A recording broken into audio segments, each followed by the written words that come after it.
Noheli nziza abakunzi b'ikiganiro Amazina Live, kuba mudukurikirana igiciro kinini turabashimira cyane. Njye mwumva kandi ugiye kubagezaho iki kiganiro ndi Yvonne. Uyu munsi nabategura izina ryiza cyane rihabwa n'umuhungu ari ryo Cyusa. Gusa gukora subscribe kugira ngo ujye ucikwa n'ibi biganiro. Mbahaye ikaze. Izina Cyusa ni izina rikomoka mu Kinyarwanda rifite agaciro gakomeye cyane.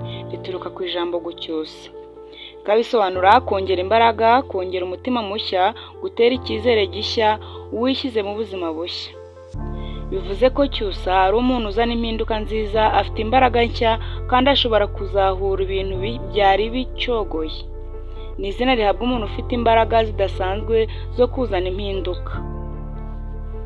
Hari inyamaswa ihuza neza iri zina, ariyo nyamaswa yitwa inkona cyangwa kagoma.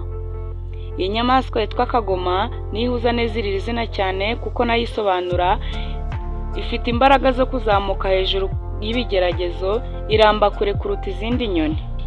Yongera imbaraga zayo, ni inyamaswa y'ubutwari n'icyizere.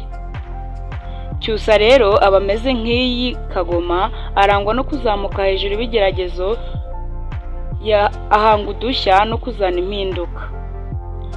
Imico y'abitwa ba Cyusa. Ba Cyusa ni abantu b'impinduka, azana ibintu bishya, ibitekerezo bishya n'imbaraga nshya. Ni umuyobozi karemano, afata ibyemezo vuba kandi neza. Afite icyerekezo n'ubutwari. Ntatinya guhangana n'ibibazo. Ni umuntu ufite energy nyinshi, akora cyane kandi birangira ibintu bye bigenze neza.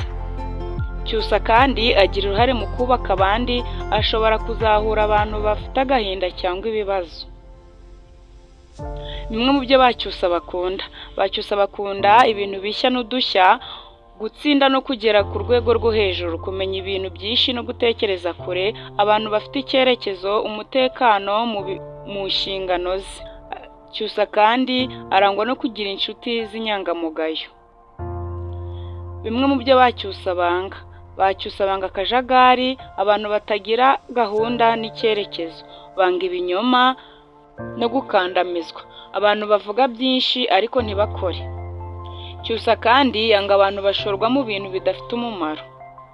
Mu buryo bwimbitse, Cyusa ni umuntu wongera imbaraga, akura mu mwijima akazana umucyo, ni umuyobozi w'impinduka, afite icyerekezo n'ubutwari, ni umuntu ureba kure kandi uzi gutekereza cyane. Afite icyizere kandi atera abandi imbaraga n'icyizere. Izina Cyusa nawe riragiriye. Niba kunze iyi video nagusaba gukora subscribe, share ndetse na like. Ufite icyifuzo cyangwa igitekerezo watwandikira muri comment, tukaza gusubiza mu kiganiro gitaha. Mugire umwaka mushya muhire.